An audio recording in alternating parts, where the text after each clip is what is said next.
Chapter number 3 consumer equilibrium. ठीक है, इसका हम लोग यूटिलिटी एनालिसिस पढ़ रहे थे और आज इसका डे नंबर 2 है। ये इंडेक्स को कंप्लीट कर लो, उस दिन जो मैं पेज छोड़ने बोला था।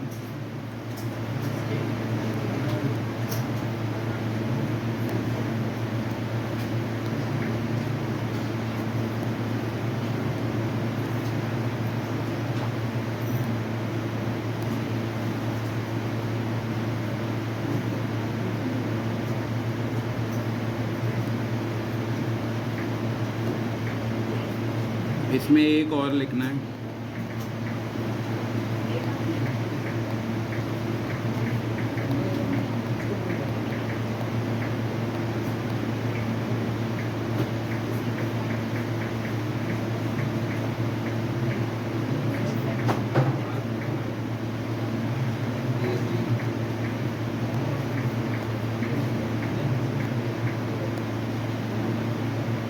इतना लिख लो।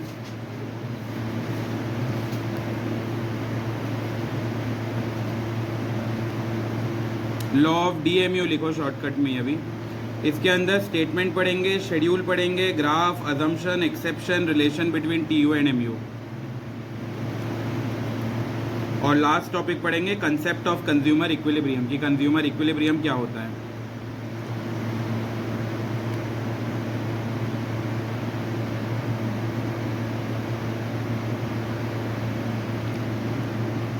हो गया लिखना सबका?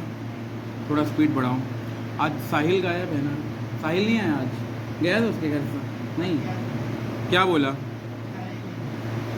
कितना दिन से एब्सेंट हो रहा है वो, पहला डे भी अटेंड नहीं किया। हाँ, जैस्मिन का तो कोई आता पता है भी नहीं, क्या बोलेंगे।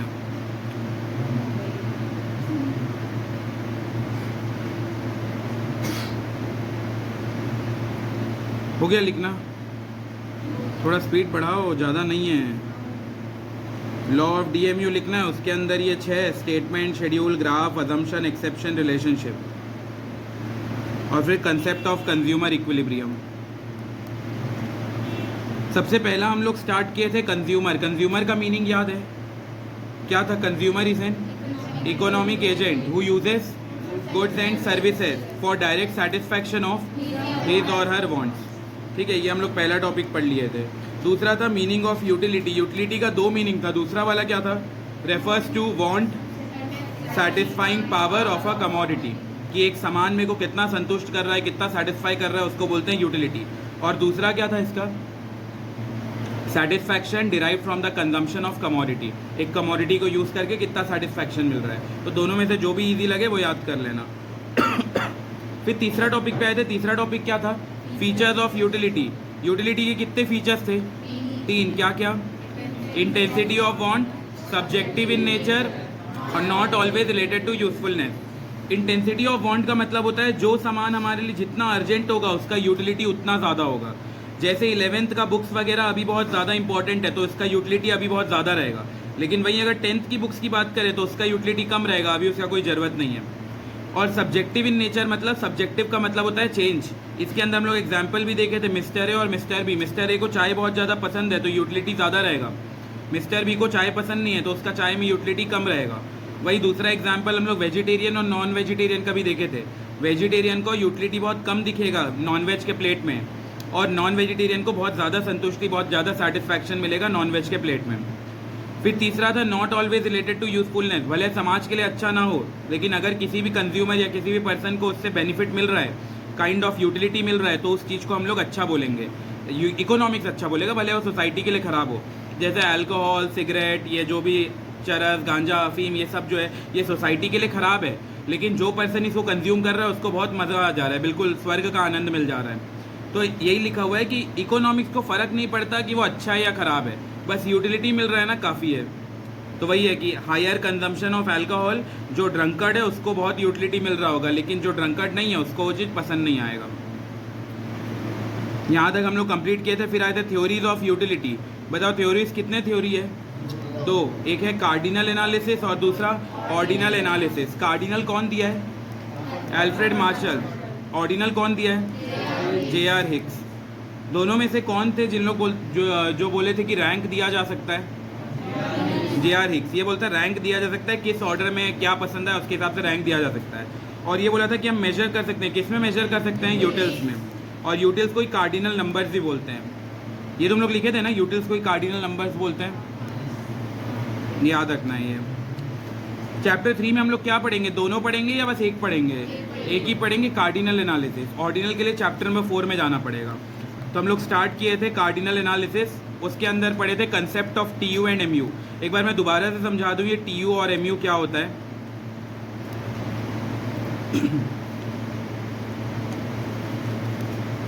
मान लो सबसे पहला समोसा खाए, और मान लो कोई बहुत भूखा इंसान था, बहुत भूखा था, पहला समोसा खाएगा तो उससे जो उसको सेटिस्फैक्शन मिलेगा वो बहुत ज़्यादा मिलेगा कि कम मिलेगा? ज़्यादा। मान लो 10 सेटिस्फैक्शन मिला, क्या इसको एक्चुअल में रियल लाइफ में नाप सकते हैं? नहीं, ये तो बस हम लोग हाइपोथेटिकल सिचुएशन पढ़ रहे हैं। तो ये मान लो यूनिट्स है, और ये उससे मिलने वाला बेनिफिट उसको बोलते हैं एमयू। दूसरा समोसा खाए, बताओ एमयू बढ़ेगा कि कम होगा? कम हो जाएगा दूसरे से, क्योंकि थोड़ा पेट भर गया है तो अगले वाले से थोड़ा कम सेटिस्फैक्शन मिलेगा। मान लो दूसरे वाले से मिला 7 सेटिस्फैक्शन, एक और समोसा खाए, आप क्या हो जाएगा, बढ़ेगा कम होगा? कम होगा। मान लो अब बस 2 सेटिस्फैक्शन, पेट भर गया है। फिर फोर्थ एकदम पेट भर गया है तो सेटिस्फैक्शन मिलेगा क्या? नहीं, 0। और पेट भरने के बाद भी कंटिन्यू कर रहे हैं खाने तो वोमिटिंग चालू हो जाएगा, तो किस में चला जाएगा? माइनस, नेगेटिव में चला जाएगा। तो ये होता है एमयू का नेचर, कि ये पहले हाईएस्ट से चालू होता है, फिर धीरे धीरे करके कम होता है, एक पॉइंट में पेट भर जाता है तो उसको 0 बोल देते हैं, और फिर माइनस में आ जाता है वोमिटिंग वगैरह, पेट भरने के बाद भी खा रहे हैं तो। इसके बाद अगला कॉलम मान लो टीयू। टीयू का फॉर्मूला क्या था, याद है टीयू का फॉर्मूला? mu1 प्लस mu2 ऐसा करके so on, mu nth term तक चला जाएगा। सबसे पहला टीयू कितना हो जाएगा? 10। 10 प्लस 7 कितना टीयू? 17। 17 प्लस 2 कितना हो जाएगा? 19। 19 प्लस 0 19। 19 माइनस 3 16। आया समझ में? मतलब ये जो एमयू है, ये एमयू जो है पहले हाईएस्ट रहता है, फिर धीरे धीरे कम होता है, 0 होता है, फिर माइनस हो जाता है। और टीयू की बात करें तो टीयू तो ऐसे ही बढ़ रहा है, बढ़ रहा है, बढ़ रहा है, फिर एक पॉइंट पे जाके वो दोनों इक्वल हो जाता है और फिर घटना चालू हो जाता है। ये आगे देखेंगे इसको और थोड़ा। फिर हम लोग एमयू पे आए थे। एमयू का भी 2 फार्मूला था। पहला फार्मूला क्या था एमयू का? T U N minus T U N minus 1। जैसे ही कैसे निकलेगा समझते हैं। मान लो ये है टी यू और ये दिया है यूनिट्स। यूनिट भी बोल सकते हो, क्वांटिटी भी बोल सकते हो। ये दिया है 10, फिर उसके बाद ये दिया है 15, फिर ये दिया है 20, फिर ये दिया है 20, फिर उसके बाद ये दिया है 18। अब हम लोग आते हैं एमयू। एमयू का फॉर्मूला क्या था? T U N minus T U N minus 1। मतलब ऊपर वाला माइनस नीचे वाला या नीचे वाला माइनस ऊपर वाला? नीचे वाला माइनस ऊपर वाला। यहाँ ऊपर कुछ नहीं दिया है तो क्या अज्यूम करेंगे? 0। 10 माइनस 0 कितना हो जाएगा? 10। 15 माइनस 10 कितना हो जाएगा? 5। फिर उसके बाद 20 माइनस 15 कितना हो जाएगा? 5। फिर उसके बाद अगला, अच्छा ये कम नहीं हो रहा है क्या? थोड़ा इसको और कर देते हैं, इसको 16 कर देते हैं। हाँ, 16 माइनस 10 कितना होगा? 6। फिर उसके बाद 20 माइनस 16 कितना हो जाएगा? 20 माइनस 16 4। ये हो जाएगा 4, क्योंकि एमयू का नेचर होता है ये धीरे धीरे कम होते रहता है। फिर उसके बाद 20 माइनस 20 0। 0 क्यों हुआ है? पेट भर गया है, अब और नहीं खाएंगे, मतलब खाने से भी सेटिस्फैक्शन नहीं मिलेगा। और उसके बाद भी खाए 18 माइनस 20 तो कितना हो जाएगा? -2। आया समझ में एमयू का नेचर? तो ये वाला पहला फॉर्मूला था जिसमें हम लोग बस नीचे वाला माइनस ऊपर वाला, नीचे वाला माइनस ऊपर वाला करते थे। अब एमयू में अगर ध्यान दियो तो एक दूसरा फॉर्मूला भी है। दूसरा फॉर्मूला क्या था एमयू का? MU equal to change in T U upon change in quantity. Quantity भी बोल सकते हैं, यूनिट भी बोल सकते हैं। अब ये फॉर्मूला कहाँ अप्लाई करेंगे, कैसे अप्लाई करेंगे, उस पर आते हैं। देखो एक एग्जांपल ले रहा हूँ मैं, अभी नोट वोट मत करना, बस सुनते जाओ। ये 1 है, ये 2 है, ये 3 है, ये 4 है और ये 5 है। इसके बाद ये है टी यू, इसको क्वांटिटी बोल देते हैं। ये अपना टी यू दिख रहा है 10। अच्छा वही वाला ले लेते हैं जो अभी लेटेस्ट हम लोग किए थे।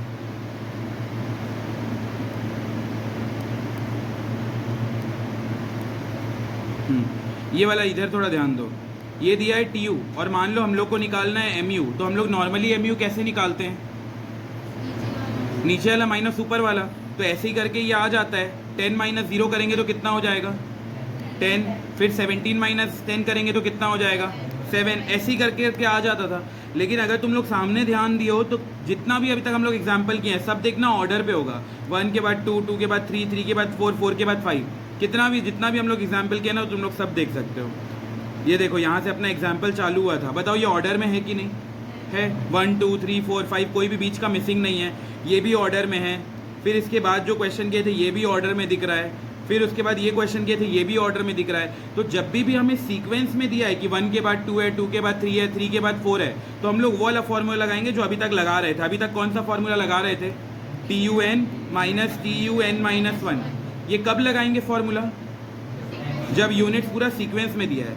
लेकिन कई बार एग्जामिनर खेल देता है, वो क्या करता है कि ऐसा लाइन से दे देगा ऊपर का दिखाने के लिए 1, 2, 3, 4, अचानक से गैप लेगा लंबा चौड़ा और 9 लिख देगा, फिर लिख देगा 15। जल्दीबाजी में स्टूडेंट क्या करता है, इसको ध्यान ही नहीं देता, और इसको ध्यान ना देके बस वो यहीं से माइनस करने में लगा रहता है। तो अगर वो ऐसा करता गया तो ऊपर तक का तो सही होगा जहाँ तक सीक्वेंस मैच कर रहा है, जहाँ से सीक्वेंस गड़बड़ा गया वहाँ से आंसर गलत हो जाएगा और फिर उसको पूरा मार्क्स नहीं मिल पाएगा। तो अभी हम लोग उसी पे आ रहे हैं। लास्ट एग्जाम्पल कौन सा हुआ था? 4।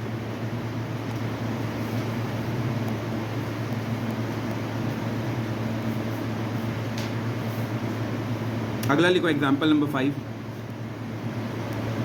Calculate marginal utility.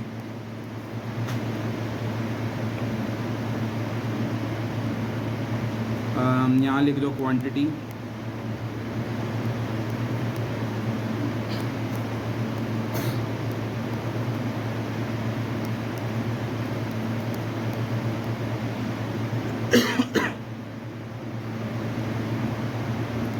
अब इसका दूसरे कलर का पेन हो तो शेड चेंज कर लेना।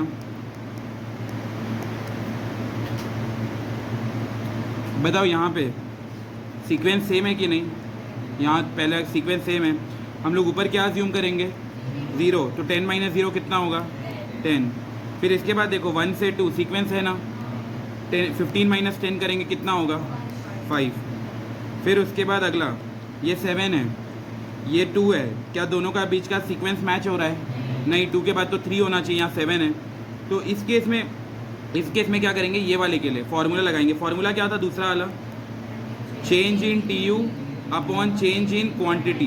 तो TU में देखो कितना चेंज हो रहा है? 30 माइनस 15 15, और क्वांटिटी में कितना चेंज हो रहा है? 7 माइनस 2 5। डिवाइड करो कितना आएगा? 3। तो इसका 3। लेकिन अगर हम लोग ये नहीं करेंगे और डायरेक्ट नीचे वाला माइनस ऊपर वाला किया तो कितना आएगा आंसर? 15। सही आएगा क्या? नहीं, गलत हो जाएगा। तो इसीलिए याद रखना है जब भी ये डिजिट बदलता है, ये सीक्वेंस मतलब सीक्वेंस अगर बदलता है तब हम लोग ये दूसरा फॉर्मूला यूज़ करते हैं। लिख लो ये एग्जाम्पल।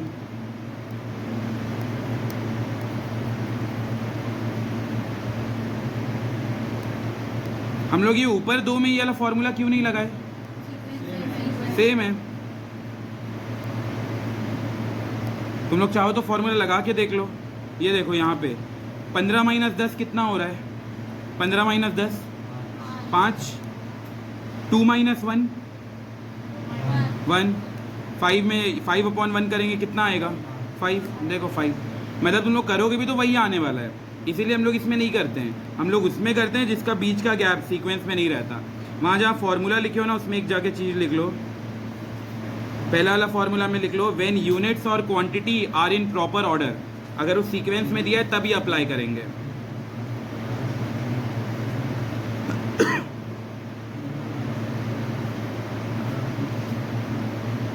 जैसे 1, 2, 3 ऐसा कुछ ऑर्डर में दिया है तो।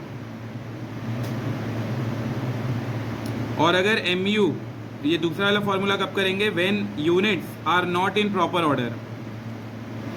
1 के बाद 5 दिया है, 5 के बाद 9 दिया है, 9 के बाद 12 दिया है, and so on.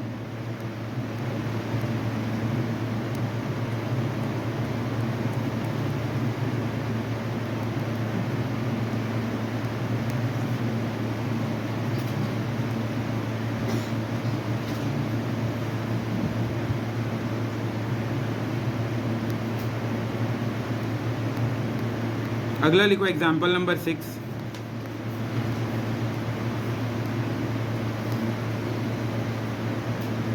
Complete the missing value. ये वाला भी क्वेश्चन आता है, मिसिंग वैल्यू वाला। एग्जाम्पल नंबर 6 लिखो complete the missing value.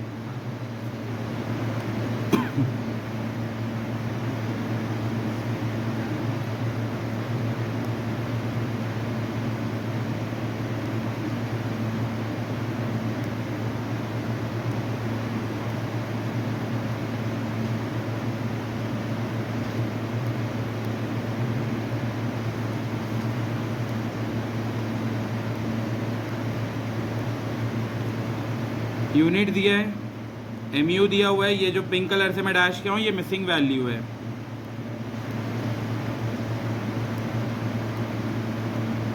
Try करो कैलकुलेट करने का।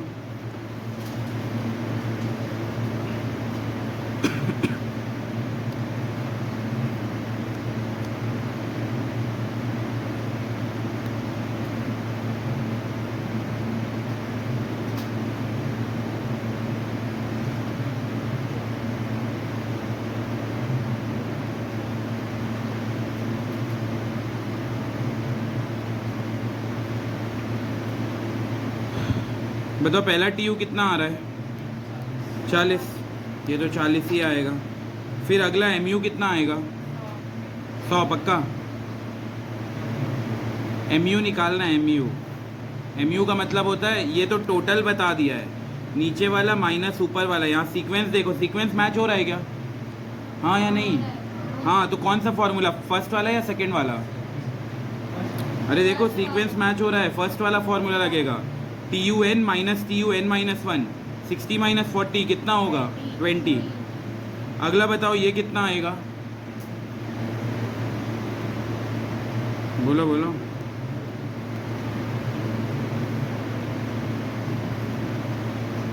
टी यू निकालना है, टी यू क्या लग रहा है? निखिल बताएगा। निखिल क्या आ रहा है टी यू? 100। कैसे 100? क्या चीज़ को किससे प्लस किया? नहीं, ये देखो इन दोनों को प्लस करेंगे। अभी तक टोटल दूसरा समोसा खा के कितना मिला? 60। और तीसरा खा के एक्स्ट्रा कितना मिला? 18। तो अब तक टोटल कितना मिला होगा? 78। तुम लोग क्रॉस चेक भी कर सकते हो, 78 माइनस 60 18 ही आएगा। क्रॉस चेक भी किया जा सकता है। ऐसा कब मैं सिखाया इन दोनों को प्लस करते हैं? ये 78 होगा। लास्ट वाला 14। बाकी लोग भी बताओ यही आ रहा है क्या आंसर? 14 लास्ट वाला। लास्ट वाले में कौन सा एमयू का फॉर्मूला लगाएंगे, फर्स्ट वाला या सेकंड वाला? सेकंड लगेगा। देखो ये गैप देखो, बीच में गैप आ गया, तो सेकंड वाला फॉर्मूला क्या था? MU equal to change in T U upon change in quantity. तो इन दोनों के बीच का गैप कितना है? गैप करो, माइनस करो। 10 108 माइनस 94 14। अब ये भी संडे की क्लास लेके मैं ना प्लस माइनस सिखा दूंगा। ये 14 आया और 6 माइनस 4 कर लो, कितना आ रहा है? 2। Cut short 7। ऐसा मिसिंग वैल्यू वाला भी क्वेश्चन आता है। ये बुक का ही क्वेश्चन है।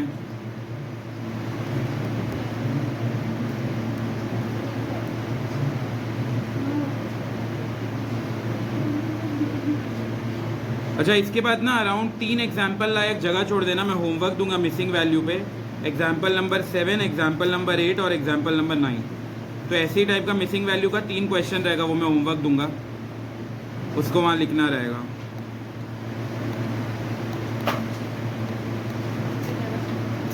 अब हम लोग अगले टॉपिक पे आते हैं। हु इज कंज्यूमर हो गया, यूटिलिटी हो गया, फीचर हो गया, थ्योरी हो गया, कंसेप्ट हो गया। अब 6th टॉपिक स्टार्ट करें। ये इंपॉर्टेंट टॉपिक है, लॉ ऑफ डीएमयू।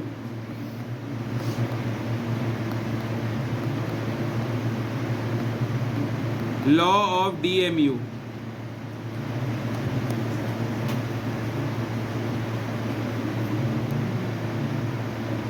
देखो लॉ ऑफ डीएमयू क्या बोलता है, थोड़ा ध्यान से पहले समझते हैं, फिर इसका स्टेटमेंट याद करेंगे।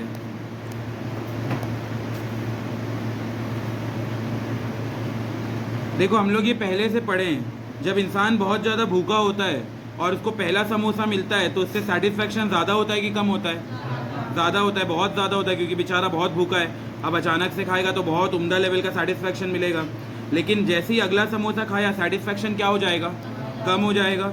फिर और खाया तो सेटिस्फेक्शन और क्या हो जाएगा? कम। फिर पेट भर गया है तो क्या हो जाएगा?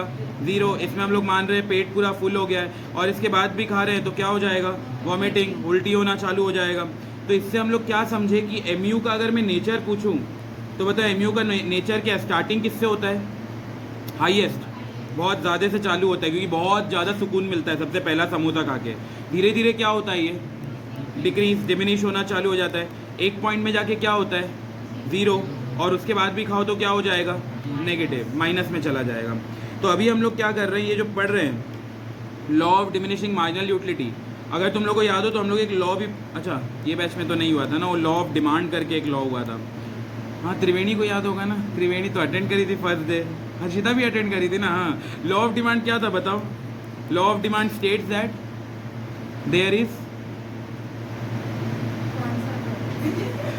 There is inverse relationship between price and quantity demand keeping other factor constant. Price बढ़ता है तो डिमांड क्या हो जाता है, कम हो जाता है। सिमिलरली अगर प्राइस कम होता है तो डिमांड क्या होता है, बढ़ जाता है। तो यही तो लॉ था, ये लॉ भी तो वही बुड्ढा दिया था अल्फ्रेड मार्शल, ये याद रखना है सब पॉइंट। तुम लोग दोबारा ही अटेंड कर लेना जब ये बैच में मैं करवाऊंगा तो, जो बहुत अच्छा रिवीजन हुआ है, थोड़ा डर लग जा रहा है देख के। ठीक है, इधर थोड़ा ध्यान से सुनो। Law of DMU, law of DMU बोलता है जैसे जैसे हम लोग एक्स्ट्रा समोसा खाते जाते हैं उससे मिलने वाला जो सेटिस्फैक्शन है वो बढ़ता जाता है या कम होते जाता है, कम होते जाता है। इसी का सबसे पहले हम लोग क्या करेंगे, स्टेटमेंट पढ़ेंगे। देखो इसके अंदर अगर ध्यान दो तो इसके अंदर हम लोग को 6 चीज़ कवर करना है, statement, schedule, graph, assumption, exception, relationship between TU and MU. तो सबसे पहला हेडिंग लिखो स्टेटमेंट।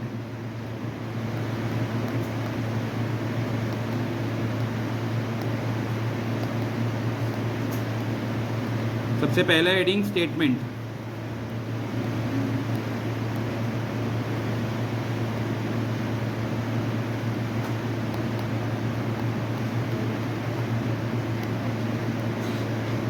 स्टेटमेंट में लिखो, ये फर्स्ट आएगा स्टेटमेंट।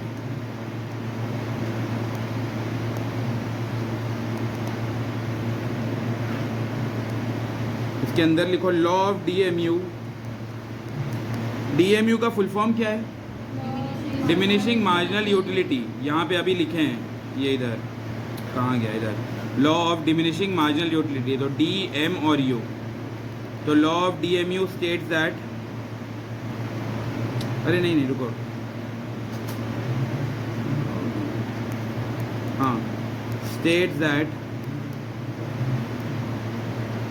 उसके बाद एक ऐसा स्लैश कर दो, as we go on consuming more and more, as we go on consuming more and more units of a commodity,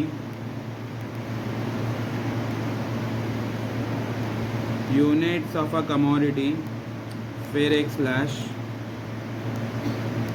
the marginal utility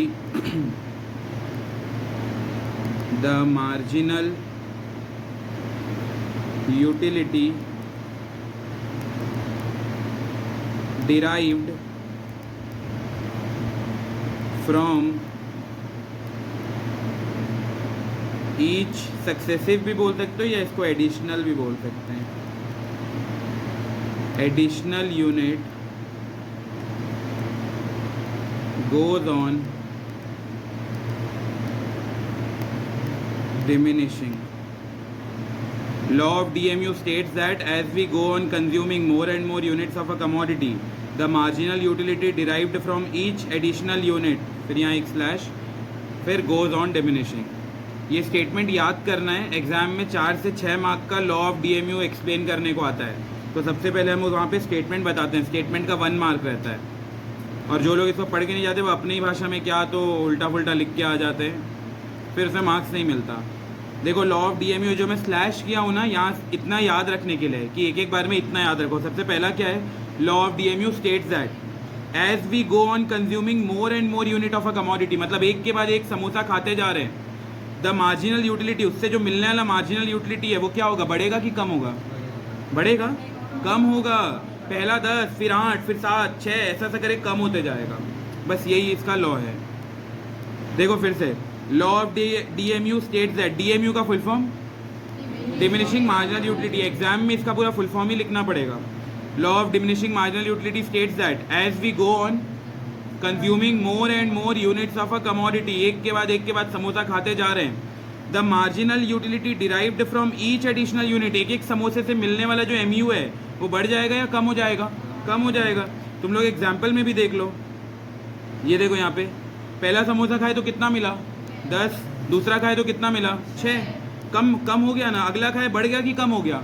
कम हो गया। तो इसका नेचर देखो तो ये कम ही होते जा रहा है। तो बस हम लोग वहीं यहाँ पे स्टेटमेंट में बोल रहे हैं, law of DMU states that as we go on consuming more and more units of a commodity, the marginal utility derived from each additional unit, additional को ही सक्सेसिव भी बोलते हैं।